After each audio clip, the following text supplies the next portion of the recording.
Merci beaucoup Bertrand, merci. Bonjour, moi j'ai eu cette chance en fait pour me présenter un tout petit peu de démarrer très très tôt dans l'aventure du numérique. Effectivement j'avais à peine 18 ans, je suis rentrée complètement par hasard chez Club Internet et ça m'a jamais quittée. C'était une aventure qui était extraordinaire, qui a été un des plus gros exits, une des plus grosses sorties en France jamais vues dans l'histoire de l'Internet, revendue à Deutsche Telekom ensuite. On était 5 au départ et on a fait quelques millions d'abonnés. J'imagine que vous avez peut-être encore une adresse mail ou Club Internet. Bref, tout ça pour dire que ces aventures pionnières, il y en a eu peu, mais il y en a encore beaucoup en France qui certainement vont voir le jour et il faut faire confiance à notre beau pays. Moi, j'adore la France. Je soutiens énormément les Français et les entrepreneurs que je suis depuis de nombreuses années. Et j'ai croisé la route dans toutes ces années au titre de journaliste, effectivement, la route de Ludovic Lemoine et de Christophe Fourtet, qui ont créé Sigfox il y a 5 ans seulement, à Toulouse. C'est une rencontre entre un scientifique, un homme de radio, Christophe Fourtet, qui a 30 ans de radio, je vais vous en parler juste après, 30 ans de radio derrière lui, donc c'est une sommité mondiale, hein, c'est un petit peu comme si on parlait de ce qu'on aime appeler chez nous le Mozart de la radio. Il fait des choses dans son garage, lui aussi. Et puis il croise la route de Ludovic, qui est un quinquagénaire assez trublion, havrais effectivement, qui vient du Havre et qui a un parcours très très très autodidacte. Et puis ils se rencontrent tous les deux. Ludovic avait déjà monté une entreprise qu'il a très bien revendue une première fois, dans le machine to machine. Et il rencontre Christophe Fourtet en se disant qu'est-ce que c'est cette techno que tu as inventée à partir de la radio et qui permet de transmettre de tout petits messages et de les emmener sur Internet. Et en fait, c'est une très très belle rencontre qui, aujourd'hui, 5 ans plus tard, donne des résultats puisque c'est aujourd'hui 34 pays dans le monde couverts par le réseau Sigfox ou en cours de couverture. Je ne sais pas si vous vous rendez compte un petit peu de ce que peut donner cette technologie qui est très très simple à installer, très rapide, des petites antennes radio qui en fait permettent via des bandes fréquences de transmettre quelques millièmes de watts par des capteurs, évidemment à partir de capteurs et qu'on emmène dans le cloud. C'est ça Sigfox. Moi j'ai donc rencontré la route de ces deux bons hommes que j'aime beaucoup et ensemble j'ai eu la chance en fait qu'on m'ait proposé de donner du sens à ma vie. Donc j'avais fait 20 ans de journalisme et à un moment donné je tombe sur ce bonhomme-là qui me dit je crois qu'on peut sauver des vies avec les capteurs. Et effectivement je me suis dit bon c'est une chance pour moi, c'est quelque chose d'assez extraordinaire. J'ai déjà eu la chance de vivre une expérience pionnière, déjà une première fois avec cette grande aventure de l'Internet grand public. Est-ce que l'Internet des objets, c'est pas une nouvelle ère dans laquelle on va rentrer, un nouvel Internet qu'on est en train de créer, un nouvel espace dont on n'imagine même pas aujourd'hui les opportunités. Et je me suis dit, et en plus c'est une boîte française qui le fait, depuis Toulouse, par deux géniaux personnages, je me suis dit quand même il y a quelque chose à faire et je vais mettre ma carrière de journaliste entre parenthèses pendant quelques temps et je vais donner du sens. Et puis on a démarré cette aventure tous les trois, on a écrit une page blanche. J'ai appris à connaître la techno Sigfox, que moi je ne connaissais pas très bien. Enfin, les radios, tout ça, c'est vraiment pas mon champ d'expertise du tout. Donc j'ai passé quelques heures avec Christophe chez Sigfox à Toulouse. J'en profite pour vous rappeler un petit peu en quoi consiste cette techno. Hein. Aujourd'hui, à Rouen, il y a très probablement des antennes Sigfox, quelques-unes hein, seulement, puisque les antennes radio sont des toutes petites antennes qui sont assez légères à installer. Il faut une vingtaine de minutes pour installer un réseau Sigfox, qui va évidemment, via une connectivité, hein, un réseau 3G, une connexion satellite, un réseau Wi-Fi, va emmener le message, l'information qu'on veut récupérer du monde physique, hein, à partir de capteurs, de tables, de chaises, voire de rhinocéros, j'en parlerai plus tard. On va emmener ces messages directement dans le cloud, dans l'Internet mondial, pour le coup. Et donc, ces petites antennes, elles utilisent des fréquences libres de droit, comme le disait Bertrand en introduction. Donc, ça permet à Sigfox de se déployer assez vite, finalement, et de capturer à partir de capteurs de mouvement, de température, de vibration, d'accélération, tout ce qu'on peut mesurer aujourd'hui à partir de capteurs qui existent, on peut aujourd'hui l'envoyer sur Internet à peu près n'importe où dans le monde. Pour ce qu'on appelle aujourd'hui l'Internet des objets, je m'arrête un tout petit peu sur la partie technique, ça vous montrera un petit peu en quoi aujourd'hui, quel est finalement le champ possible sur l'humanitaire, un sujet qui nous intéresse ce matin. Cette technologie, effectivement, elle rejoint ce qu'on appelle aussi aujourd'hui l'Internet des objets. L'Internet des objets, c'est quelque chose dont on n'a pas conscience encore beaucoup. Les cabinets d'études où les experts parlent finalement une nouvelle ère, encore une fois, de l'Internet, un nouvel âge d'or, où tout va pouvoir être connecté. Alors, est-ce que c'est bien, est-ce que c'est pas bien? On pourra échanger après à travers de questions. Ça pose notamment des questions, mais en tout cas, c'est une énorme chance aujourd'hui de pouvoir se dire qu'on peut faire parler des objets, faire parler des organes demain, faire parler des choses qui aujourd'hui dorment, n'ont pas aujourd'hui de moyens de communication, alors que demain, on pourrait imaginer que tout ce monde aujourd'hui qui nous entoure peut donner une information big data, c'est-à-dire en volume extrêmement important.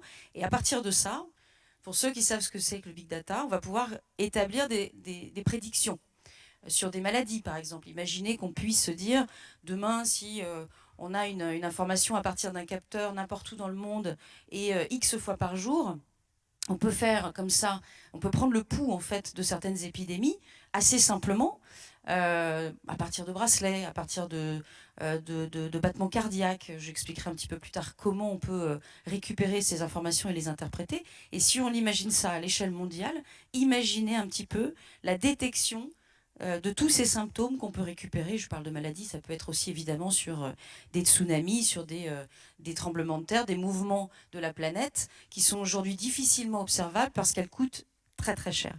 Et pour terminer sur, je dirais, les attributs de ce qu'il faut considérer comme un nouvel Internet, c'est-à-dire l'Internet des objets, des choses, du monde physique, c'est aujourd'hui une technologie qui n'est pas adaptée pour avoir et obtenir ces informations. Il fallait une connectivité, un réseau approprié, et c'est ce que Sigfox a fait et continue de faire aujourd'hui, et c'est son ambition, c'est de dire, aujourd'hui, on est en train de construire un standard. Je reprends l'expression de Ludovic qui était hier à Berlin et qui en parle très très bien. C'est en fait une formule qu'on a créée, en fait, que les créateurs de Sigfox ont créée. C'est un petit peu comme la formule, une formule chimique qui aujourd'hui est essentielle dans la sphère scientifique. Il faut une formule chimique pour l'Internet des objets et avoir un réseau qui est capable d'attraper une information depuis le sol et l'emmener dans l'Internet global. Et ça, aujourd'hui, ce ne sont pas aujourd'hui les opérateurs qui peuvent se le permettre. Pourquoi? Parce qu'un objet muni, équipé de cette connectivité, pardon d'être technique, mais c'est très important parce que c'est les fondamentaux de l'Internet des objets, un capteur équipé finalement d'une connexion GSM qu'on connaît tous, hein, votre Wi-Fi, une connexion satellite, etc., fait que les objets qui sont connectés à partir qu'on munit d'un capteur dont on veut récupérer une information, la batterie va durer quelques heures, quelques jours, la durée de vie de votre smartphone par exemple, que vous rechargez sans cesse. Aujourd'hui, les objets, si on veut les connecter à l'échelle de la planète, des arbres, des animaux, des tables, des chaises, pour reprendre ce que je disais, si on doit leur changer une pile toutes les 2 heures ou toutes les 3 semaines, l'Internet des objets, on l'oublie. Donc c'est ça l'ambition de Sigfox et de la Fondation notamment. Et là, je vais continuer un petit peu. Et hop, oh, ça fonctionne, c'est formidable. Sigfox, je fais un tout petit peu d'histoire. Hein. La radio, c'est le back to basics en fait. On avait oublié cette techno de radio. Moi-même, je l'ai redécouvert en connaissant Sigfox, en me disant la radio à l'ère du numérique. Mais pourquoi? Quelle est finalement aujourd'hui la raison pour laquelle on réutilise la radio? La radio, c'est un SOS. Souvenez-vous, les SOS aujourd'hui, avec les radios amateurs, sont extrêmement importants. On ne se rend pas compte, mais si on creuse un peu, la radio reste un moyen de communication pour l'homme extrêmement utilisé partout dans le monde et qui a cette, je dirais, globalité dans l'utilisation qu'on fait des radios, notamment les radios amateurs. Le premier, on va dire la première transmission de la première bande fréquence qu'on appelle narrowband. Pour ceux qui veulent connaître un petit peu plus, on pourra en parler un peu plus tard avec Louis qui est avec moi, qui travaille à la Fondation. Un Rouennais d'ailleurs, je précise. Et c'est ce premier protocole, cette première information, elle a été transmise entre 2 sous-marins durant la Seconde Guerre mondiale. Ce protocole a été réutilisé par notre Mozart de la radio, Christophe Fourtet, qui a creusé ce protocole et on a fait aujourd'hui ce qui fait qu'on peut connecter 34 pays dans le monde en 5 ans. Tout de suite, alors ça c'est évidemment l'esprit garage, c'est vraiment né dans un garage, c'est pas du tout une légende silicon-valienne. Christophe fera peut-être visiter son garage un jour. En tout cas, c'est quelqu'un qui est assez passionné, qui a des tas d'objets chez lui et qui effectivement a transmis le premier signal Sigfox à partir de chez lui à Toulouse. Et donc cette fondation aujourd'hui, elle a vocation d'accompagner Sigfox et sa croissance. Aujourd'hui, on est passé de 0 à 400 personnes en 5 ans, partout dans le monde, entre Toulouse, la Belge, Paris, Dubaï, San Francisco. Enfin, les bureaux s'ouvrent tous les jours, un peu plus chaque jour. Sur Sigfox, c'est une aventure qui est en hypercroissance. L'entreprise a levé 300 millions aujourd'hui d'euros en moins de 5 ans grâce à la force de conviction de Ludovic qui est de connecter la planète. Donc 300 millions, c'est finalement assez peu au regard de l'enjeu. Et les fondateurs ont souhaité, je le disais, créer une fondation pour agir sur l'humanitaire parce qu'aujourd'hui, il y a plusieurs raisons. La première, c'est qu'il faut accompagner l'hypercroissance de cette start-up. C'est pas facile d'être en hypercroissance, contrairement à ce qu'on pense. Sigfox qu'on présente souvent comme une licorne, comme une entreprise qui est déjà un géant qui côtoie les plus grands. C'est super de le voir comme ça. Effectivement, il faut avoir cette ambition et on peut devenir un géant, nous, à partir de la France, et on le fera. Par contre, je peux vous dire que ça bosse dur, autant que d'ailleurs que dans d'autres entreprises en France ou ailleurs, mais ça bosse très très dur. Et la fondation permet, je le crois en tout cas, de donner du sens en fait au job de chacun, qu'il soit coréen, qu'il soit japonais, qu'il soit toulousain, qu'il soit parisien, qu'il soit européen, puisque ce sont aujourd'hui plus de 15 nationalités qui composent Sigfox. Et je peux vous dire que la fondation, c'est un petit peu finalement quelque chose d'universel au sein de notre start-up, puisque ça parle à tout le monde. Et surtout, ça donne du sens. Ça donne du sens parce que les capteurs sur l'humanitaire, quand on agit sur l'environnement, sur la biodiversité, la protection du vivant, des espèces animales, et je vais rentrer dans le détail, je vous montrerai des images juste après, ou la santé, c'est quelque chose qui ne peut pas ne pas parler à chacun d'entre nous. Aujourd'hui, on rentre dans une époque où on n'est plus du tout dans une ère de... ce serait pas mal qu'on agisse quand même pour la planète, on est un petit peu en train de l'abîmer, cette planète... ouais, c'est sympa les rhinocéros, mais en fait, ils sont bien dans les eaux, et puis il y a des gens pour s'en occuper. En fait, aujourd'hui, on est dans un état d'urgence planétaire. C'est fini de penser que la planète, on arrivera à la sauver par des programmes de financement, par des États qui organisent des sommets une fois par an et qui en sortent pour les USA rapidement. Rapport à Donald Trump, ou d'autres qui finalement se disent l'autre gère, moi plus tard. Non, aujourd'hui, il faut agir et je crois que les entrepreneurs, comme Christophe et Ludovic, comme d'autres aussi, et je peux vous dire qu'on verra naître d'autres fondations de start-up, c'est pas qu'une légende, c'est quelque chose qui est en train de naître dans l'esprit de chacun. Les entrepreneurs ont envie de donner du sens à leur job, à leur vie, à leur projet, et c'est très bien. Et donc, la fondation Sigfox, c'est ça. C'est un projet ambitieux puisqu'on utilise des capteurs pour les adresser sur des causes, mais globales. Globales, pourquoi? Parce que l'idée n'est pas de faire comme ce que font les fondations. Certaines font un job extraordinaire, d'autres font plutôt des coups de communication, n'ayons pas peur des mots, en soutenant des programmes par-ci, par-là, pour finalement se donner une image, on va dire, un peu clean. Nous, c'est pas ça. Nous, c'est aller sur le terrain. Louis est allé en Afrique pour aller brancher des capteurs en vrai. Sur un rhinocéros, il a pris des risques, on a pris des risques, on a fait les choses un peu out of the box, comme on dit, et je vais y venir après. Et l'idée, c'est de ne pas faire de coups de communication. L'idée, c'est d'aller poser un capteur sur un rhinocéros et de se dire, il y a combien de rhinocéros aujourd'hui? 27 000 dans le monde. Dans 10 ans, peut-être un peu moins, 0, puisqu'aujourd'hui, c'est 4 à 5 rhinocéros qui sont tués par des braconniers pour leur corne, parce qu'elle vaut très cher en Asie. Donc nous, on veut faire les choses en grand. Puisque les capteurs sont aujourd'hui low power, c'est-à-dire ils peuvent durer des années sans qu'on leur charge des batteries, puisque les capteurs aujourd'hui, parce qu'ils ont une connectivité appropriée, on peut les penser en volume, en densité de volume, ils valent quelques euros pièce, contrairement à des capteurs traditionnels qui coûtaient très cher parce que la connectivité est chère, puisque finalement ce sont des capteurs qui sont notamment respectueux de l'environnement, puisqu'on utilise la radio, et la radio c'est pas tout à fait la même chose que le GSM. Alors, pourquoi pas ne pas connecter 27 000 rhinocéros dans le monde? C'est pas complètement impossible et c'est cette idée-là qu'on a à la Fondation. Donc c'est vraiment ambitieux, mais en fait c'est juste possible. Et je vais vous expliquer pourquoi, je vais vous montrer pourquoi c'est possible. Nine Rhino Speak, c'est une mission. En fait, c'est une mission qui est née il y a à peu près 2 ans dans la tête de Christophe Fourtel, notre Mozart de la radio, qui m'a dit un jour, j'ai été contactée par une réserve un jour en Zambie, il me semble. Une personne est venue me voir et m'a dit j'ai une affection toute particulière pour cette espèce animale qui est très très menacée depuis pas mal d'années. J'aimerais faire quelque chose avec Sigfox, puisque on réinvente finalement un peu le SOS. Et il m'a dit, à ton avis, est-ce que tu peux regarder ce qu'on peut faire sur les rhinocéros? J'ai dit, ok, on va regarder. Je contacte Save the Rhino, qui est une des plus grandes organisations mondiales de protection de l'animal, qui soutient elle-même des programmes de surveillance, anti-braconnage dans plusieurs réserves, notamment en Afrique. Je les contacte sur le site internet. Je leur dis, voilà, moi je m'appelle Marion, je suis hyper motivée. On fait des capteurs, on a un réseau pour ça. Est-ce que ça vous intéresse de travailler avec nous? Dans l'heure, j'ai eu une réponse. Cathy Dean, la responsable de Save the Rhino, à Londres, me répond dans l'heure et elle me dit « C'est extrêmement intéressant ce que vous faites, ça nous parle ». Et elle me met en contact avec une réserve africaine dans la journée. Ça allait très très vite.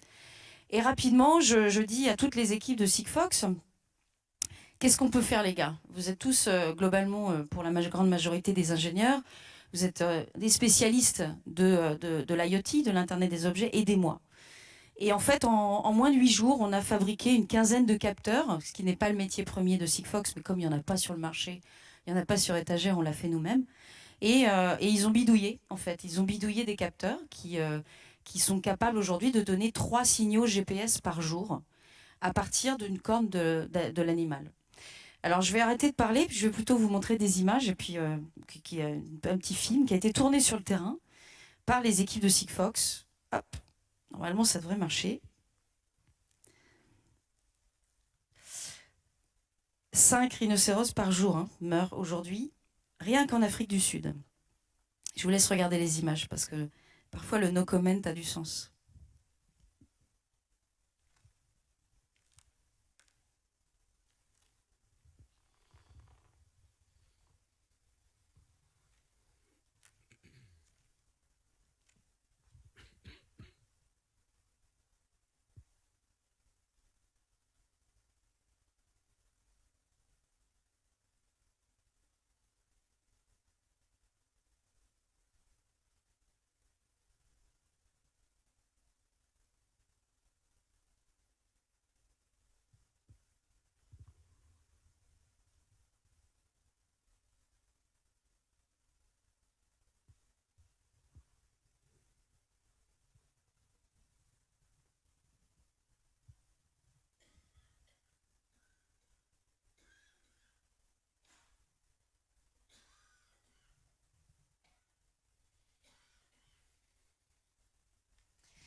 Voilà, donc ça, ce sont des images qui ont été tournées en juillet de l'année dernière, il y a pile 1 an.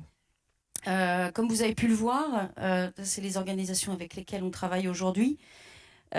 Aujourd'hui, ce capteur nous donne 3 informations GPS par jour en pleine réserve sauvage en Afrique. C'est important de le dire parce qu'aujourd'hui, comme le disait Raoul Dutoit, avec qui on travaille et qui est le patron de Lower Rhino Trust, qui est l'organe d'observation et anti-braconnage dans ce pays d'Afrique qu'on gardera secret pour l'instant, pour des raisons de sécurité. En fait, tous les jours, il y a aujourd'hui des incursions dans la réserve. Aujourd'hui, ils ont à peu près 450 rhinocéros noirs et blancs. Et tous les jours, il faut savoir que leur quotidien à eux, c'est 6 braconniers par semaine qui rentrent avec des kalachnikovs pour tuer le rhinocéros. Pourquoi? Parce que la corne aujourd'hui de rhinocéros est estimée entre 60 et 100 000 $ le kilo, revendue sur le marché asiatique pour des vertus qu'on lui prête, c'est-à-dire ça soigne des cancers, c'est aphrodisiaque, etc., ce qui est totalement faux, mais c'est comme ça.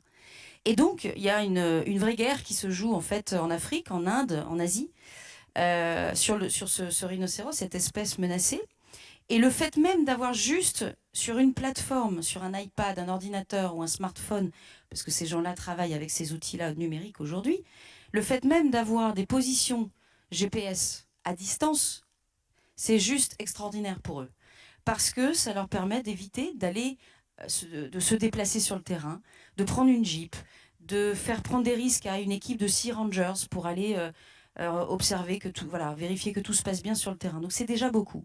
Et en termes surtout de conservation, ce qu'on s'est dit aussi, c'est que finalement, ne serait-ce que juste ce signal GPS qui est transmis depuis la corne, il permet en fait aux équipes qui sont des conservationnistes, donc des gens qui observent l'animal, qui sont des spécialistes du rhinocéros, des spécialistes mondiaux, avoir des données, comme vous l'avez peut-être vu rapidement, GPS, un peu comme un Google Maps finalement, avec un historique de mouvement, c'est connaître l'espèce de façon beaucoup plus précise qu'avant.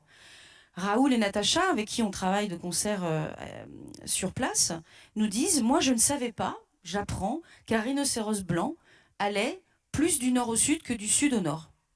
C'est nouveau pour nous, on ne le savait pas. Parce qu'avant, il fallait prendre un hélico, il fallait observer les empreintes de pas à la loupe. Enfin, c'est des choses qui aujourd'hui sont totalement revisitées.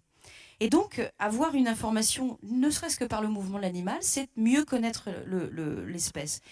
Et on se dit aussi que, moi j'aime entendre ça d'un point de vue conservation, parce que ce qui est intéressant aussi sur les nouvelles technologies, et en particulier sur les capteurs, l'humanitaire c'est ça aussi, c'est d'aider la communauté scientifique, les communautés scientifiques, à finalement mieux connaître une espèce ou un espace, avant que cette espèce ne disparaisse. Donc ce projet Now Rhinospeak, il va continuer. Nous sommes sur un deuxième prototype, pareil, un tracker de cornes pour aller aider les équipes sur le terrain. On est contacté par beaucoup d'autres réserves qui sont très intéressées par cette idée d'aller équiper un capteur. Et comme je le disais là dans la vidéo, à la fin de la vidéo, ce qu'on apprend aussi, et c'est pour ça qu'on veut aller plus loin, et installer des trackers dans la corne de tous les rhinocéros dans le monde, c'est qu'un tracker de corne aujourd'hui, et on le sait pour avoir malheureusement appris qu'un de nos rhinocéros connectés avait été massacré, la corne du rhinocéros qui a été connecté est dévaluée de 50%. Ça veut dire que si demain, les braconniers savent qu'il y a un tracker invisible dans la corne de l'animal, en tout cas c'est dissuasif, et c'est dévalué, donc ça peut ralentir le braconnage aujourd'hui du rhinocéros. Donc c'est très important pour nous d'aller plus loin. Nous cherchons des partenaires. Et pour vous donner un ordre d'idée, le capteur que vous avez vu installé dans la corne par les vétérinaires sur place, il est estimé à 50 €. 50 € pour 3 ans de durée de vie. C'est-à-dire qu'on le pose, pendant 3 ans, on n'y touche pas, on n'embête pas l'animal. Et ce n'est pas intrusif. Pour lui, ce n'est pas intrusif. On ne modifie pas son comportement social, qui est très important. 50 € fois 27 000, vous faites le calcul, c'est moins de 2 millions d'euros. Moins de 2 millions d'euros aujourd'hui, c'est adresser la cause globale. C'est dire, aujourd'hui, avec les capteurs, avec un réseau Sigfox qui fonctionne très bien aujourd'hui, de façon totalement autonome, en plus avec des panneaux solaires, avec l'aide de Telsat, pro bono, qui nous envoie les informations par satellite, et ben, on peut adresser une cause très largement et aider tous les scientifiques et tous les conservationnistes et tous les rangers dans le monde entier. C'est ça ce qu'on veut faire, et donc on cherche aujourd'hui un peu moins de 2 millions d'euros pour aller adresser la cause globale et travailler avec tous les partenaires que notamment j'ai cités là. Un autre exemple sur lequel on travaille principalement 2 missions aujourd'hui, parce que comme vous l'avez compris, on est ambitieux, mais on n'est pas non plus très nombreux. On est une petite équipe encore. Donc on travaille à fond sur 2 autres missions. Et l'autre mission, c'est... alors il faut que j'avance, pardon. L'autre mission, c'est l'Antarctique. Peut-être que vous avez lu dans la presse, on a eu la joie d'avoir l'intérêt des journalistes et de la communauté des journalistes sur ce projet-là. C'est le premier projet en fait de la Fondation Sigfox. C'est tout simplement, et là je vais effectivement donner, comme vous le voyez ici, un peu le pitch de ce projet. C'est l'Antarctique aujourd'hui, c'est un continent qui nous permet, qui est en fait le pouls, du climat. Aujourd'hui, c'est vraiment le continent blanc qui permet à toutes les bases et les stations internationales de savoir exactement via la fonte des glaces, via des études scientifiques assez précises, de savoir comment se comporte la planète et quels sont malheureusement les effets, on va dire, nocifs liés au changement climatique.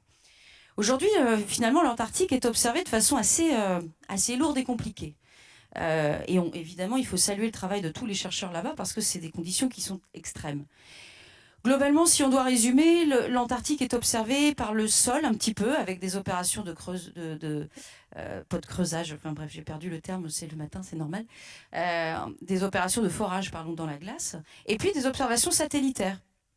L'observation satellitaire, c'est compliqué, c'est très très cher. Mais c'est nécessaire, puisqu'il s'agit d'imagerie, il s'agit d'observer avec des systèmes photographiques extrêmement poussés. Et donc c'est ça l'observation de l'Antarctique aujourd'hui. Nous, ce qu'on veut faire en Antarctique, c'est en fait inverser un petit peu l'observation du ciel vers le sol. C'est poser des millions de capteurs longue durée, très basse consommation, sur des endroits stratégiques de la calotte glaciaire. C'est ni plus ni moins que ça, en fait, ce qu'on veut faire. Et on a commencé à le faire. On est allé, en fait, avec, quand je dis on travaille évidemment avec un écosystème de start-up autour de nous, qui fabriquent des objets, qui fabriquent des capteurs de température, trackers GPS, accéléromètres, etc. Tout ce qu'on peut aujourd'hui produire en capteur. Et Sensolus, qui est une start-up belge, me contacte il y a un peu plus d'1 an et demi et me dit « Écoute, moi, je m'appelle Christophe et je travaille avec Sigfox depuis déjà pas mal de temps et je fais des objets avec votre réseau. » Super.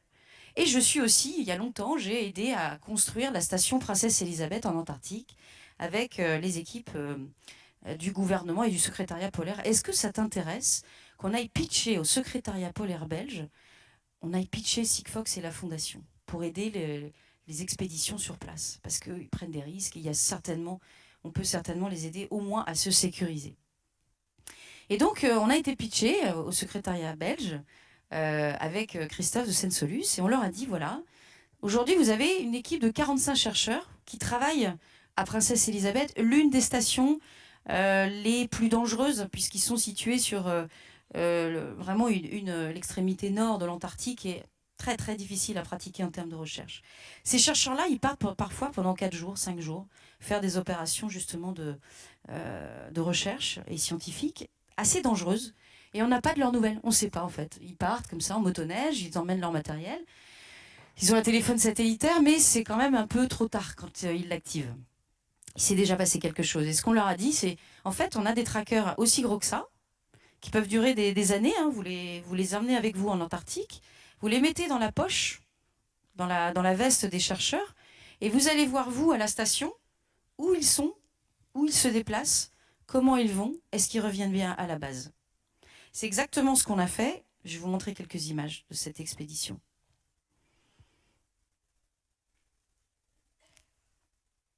Clic. Donc là, on est en Antarctique.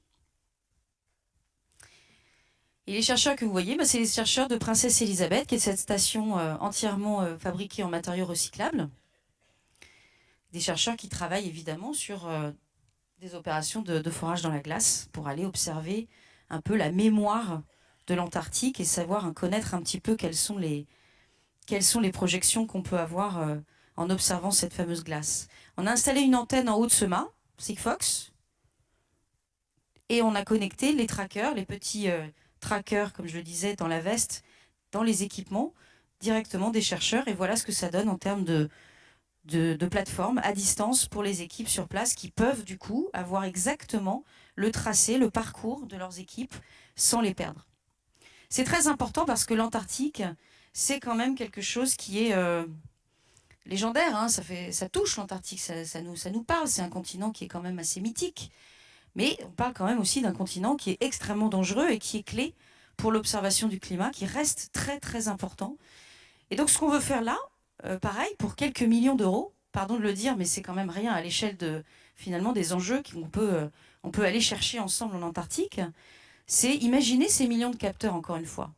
C'est pour ça que je dis small messages, big impact. Imaginez qu'on puisse avoir demain ce qu'on peut avoir par l'observation satellitaire, on se dit, mais complétons-le avec tout ce qu'on peut avoir là, autour de nous, sur le continent antarctique, les températures, les mouvements des glaciers, les fameux mouvements des glaciers. On pourrait imaginer, on peut, et c'est possible, mettre des tout petits capteurs pendant des années entières en durée de vie, qui puissent nous remonter de la donnée, tout seuls. Ils parlent, ces objets-là. C'est pour ça que je disais Now Rhino Speak.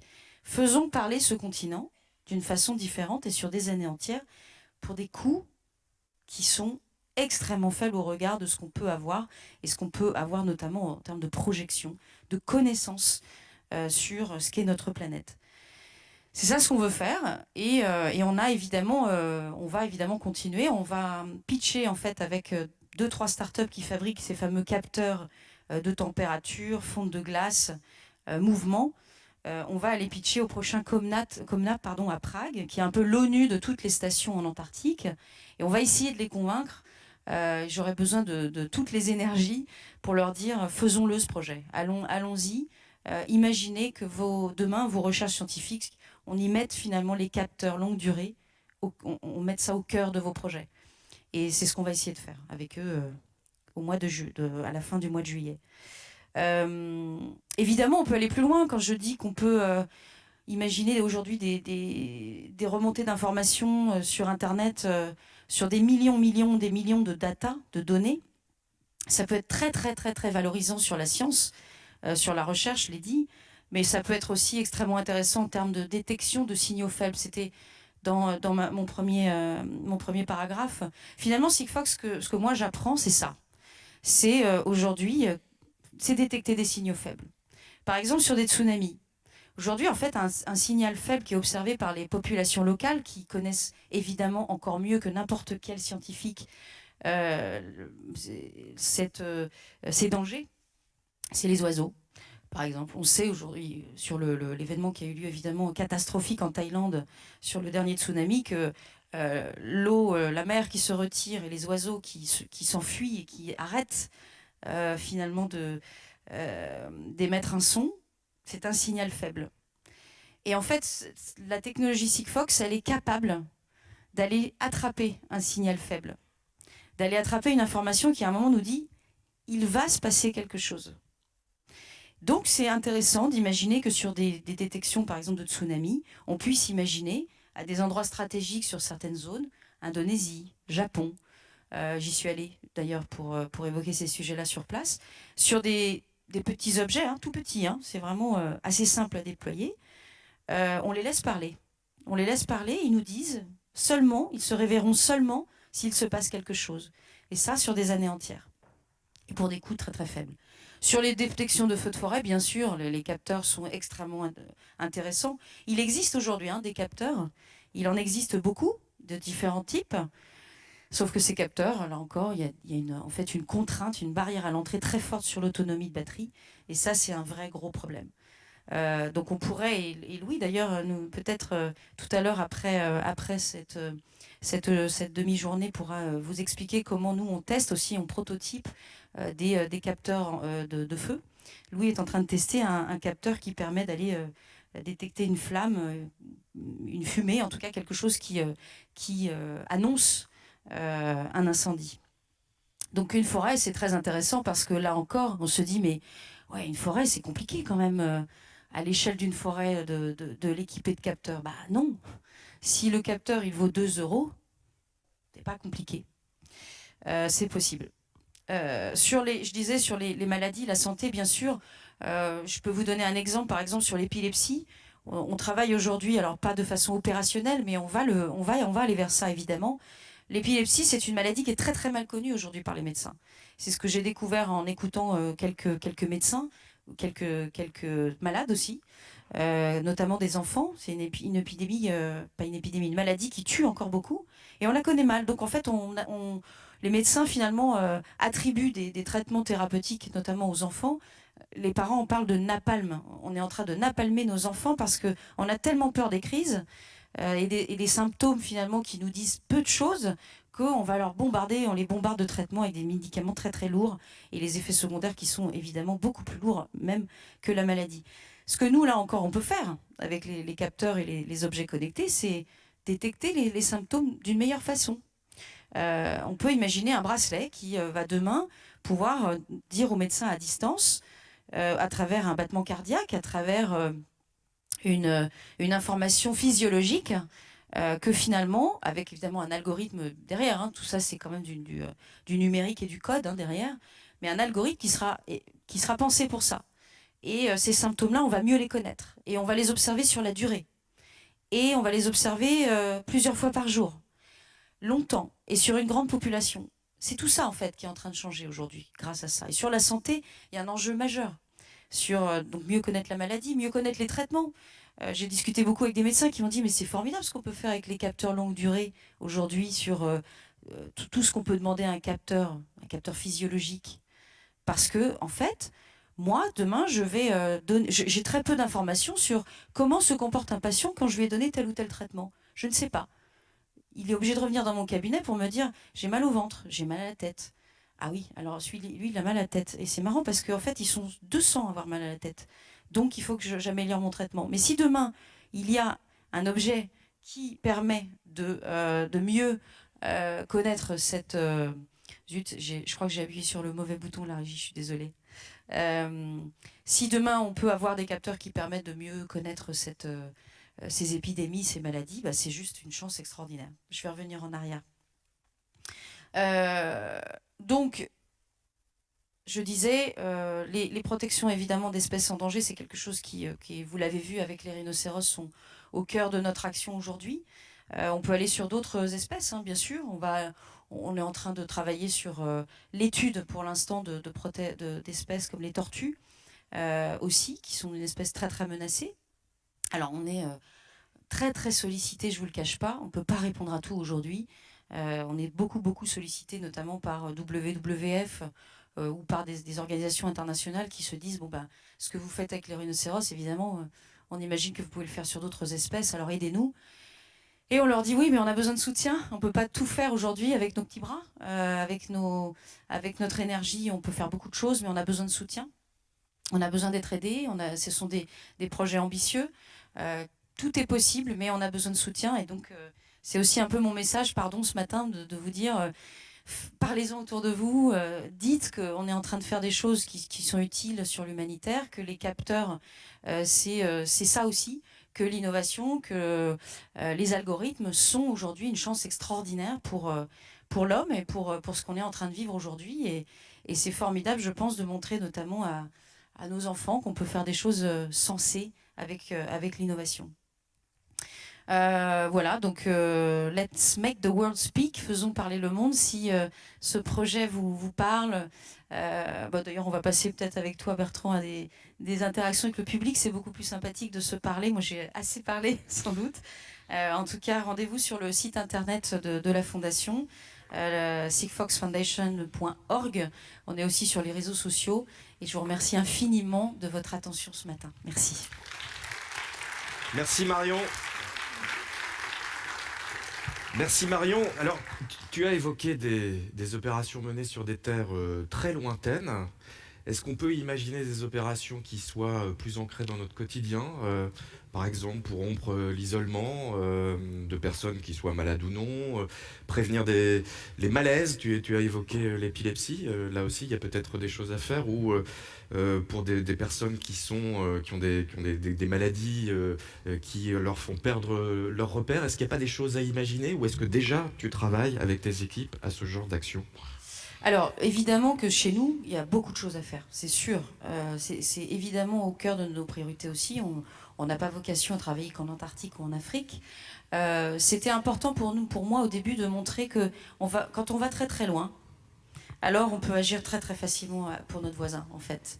C'était ça l'idée. Alors évidemment, ce sont des causes qui sincèrement aussi nous passionnent et moi, je suis maintenant j'étais proche des rhinocéros, mais pas tant que ça. Là, je peux vous dire qu'on est tous quand même assez motivés et puis sensibles aux rhinocéros. Mais bien sûr que les projets qui sont destinés aux personnes isolées, aux personnes défavorisées aussi, sont des choses qui nous intéressent. Il y a des choses en discussion là-dessus et je suis en train de faire le tour des fondations et des programmes, notamment avec la Croix-Rouge et Médecins sans frontières, que je rencontre maintenant assez régulièrement, qui ont compris qu'on pouvait faire des choses avec elles. Et j'espère que de ces discussions avec ces partenaires franco-français, on arrivera à faire des choses ici en France. C'est le but, oui. Est-ce qu'on n'est pas rentré dans une nouvelle ère de la philanthropie, peut-être sous l'impulsion... Alors les Américains ont compris ça, les Anglo-Saxons d'une manière générale ont compris ça depuis bien longtemps. On voit justement les acteurs du web ont beaucoup investi. Alors ils ont beaucoup investi en cash, un peu moins par la technologie. Comment est-ce que tu vois l'évolution de la philanthropie, justement? C'est en pleine transformation. De toute façon, on est dans un monde qui se transforme complètement. Évidemment, le numérique est une des révolutions les plus rapides de l'histoire, donc elle y est pour beaucoup. La philanthropie, c'est quelque chose que je regarde maintenant depuis 2 ans, depuis assez récemment, mais évidemment, c'est au cœur aujourd'hui de mes préoccupations. Ça change, oui. Alors, il y a un modèle américain, un modèle anglo-saxon de soutien de projet parce que c'est dans leur culture. Un peu moins chez nous. C'est vrai qu'aujourd'hui, en France, je galère un petit peu là-dessus, je dois bien l'avouer, pour essayer de pourtant, la convaincre. philanthropie, c'est quelque chose qu'on connaît depuis des siècles et des siècles. Absolument, en France, puisque la France est la terre de l'humanitaire. C'est nous Absolument. qui avons inventé l'humanitaire. Inventé, je dirais, non pas seulement inventé, mais mis des choses en action. Rapport à beaucoup d'ONG qui se sont créées depuis la France. La France est 1,3 million d'associations. On est champion d'Europe aujourd'hui en termes de nombre de bénévoles. C'est plus de 13% du PIB français en création d'emplois. Donc on est vraiment sur... Il y a tout à faire aujourd'hui en France parce que c'est une terre d'accueil sur l'humanitaire et l'altruisme. Aujourd'hui, ce qui manque en France et en Europe, j'irai plus loin en Europe parce qu'il faut penser européen, je pense aujourd'hui, c'est vraiment de faire rencontrer l'innovation et le monde des ONG. Et ça va être quelque chose qui va être extrêmement intéressant à regarder dans les mois qui viennent. Et c'est pour ça que Médecins sans frontières est en train de monter un laboratoire d'innovation et d'autres ONG créent aussi des structures qui vont vers les startups parce qu'elles ont des solutions et pas seulement Sigfox qui sont extrêmement pertinentes parce qu'elles sont légères, rapides à installer et qu'on se pose moins de questions. Et donc il va se passer des choses. Je pense que ça va, j'espère en tout cas, motiver des fondations du CAC 40, elles aussi, à accompagner ce mouvement. Moi, je les invite fortement à regarder ce qui se passe parce qu'on se retrouve aujourd'hui avec une manne gigantesque de plusieurs millions d'euros qui dorment et qu'on ne met pas au service d'actions urgentes. Et donc, il faut que ça bouge et je suis sûre que ça va bouger puisqu'il y a des gens formidables aussi dans la philanthropie en France qui vont certainement prendre la vague. C'est un beau défi. Peut-être une question dans la salle pour Marion? Ah, une question là-bas. Petit micro, je crois, oui.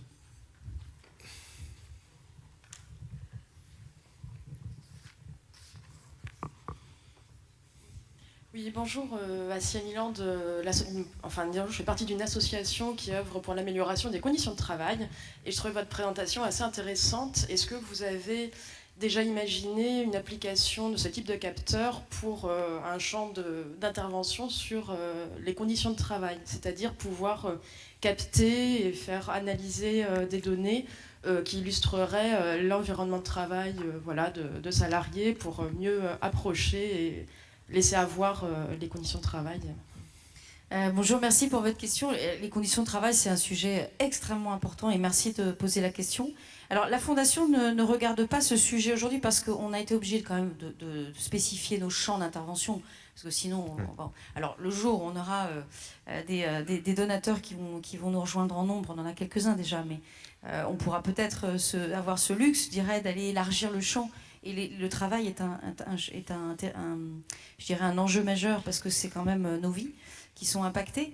Par contre, Sigfox, la compagnie, elle, travaille aujourd'hui sur ces sujets-là au travers de nouveaux capteurs qui sont mis à disposition des équipes. Ce sont des échantillons, ce sont des projets un peu en test pour que les collaborateurs s'expriment de façon anonyme, mais sur effectivement leurs conditions de vie au travail.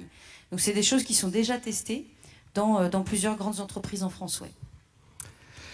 Je crois qu'il va falloir que j'enchaîne. Merci infiniment. Bon, merci Marion de votre Moreau, accueil, s'il merci vous plaît. beaucoup. Et je suis là toute la journée. Merci Marion.